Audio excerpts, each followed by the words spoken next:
I avui és el Dia de les Verges, una jornada que ens deixa imatges com aquesta.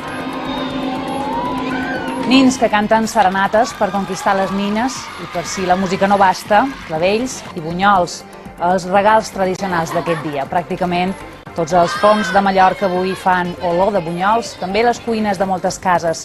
Són una tradició per celebrar una festa que ha perdut pes en les darreres dècades però que continua ben viva.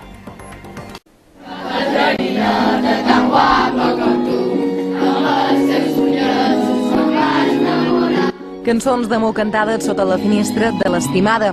Aquesta és una de les tradicions de galanteig més antigues que perviu a les illes. És el dia de les verges. Sí, que els nins ens donen clavells i nosaltres li donem bunyols. Elles mos donen bunyols. Clavells.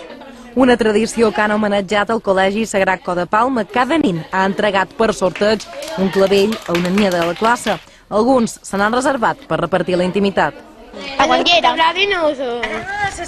Tot i que també es consumeixen aquests dies els bunyols farcits fets al forn, els més tradicionals possiblement són els fregits elaborats amb patata moniato. Sempre en aquestes dates sempre hi ha venda, la gent sempre, sobretot mallorquins, que és la tradició, faig tant que faig, sempre mos compren els bunyols i li fa gana menjar bunyols. Normalment es sol comprar el dia de les verges, però aquest any encara no havia tingut l'oportunitat i dic, avui.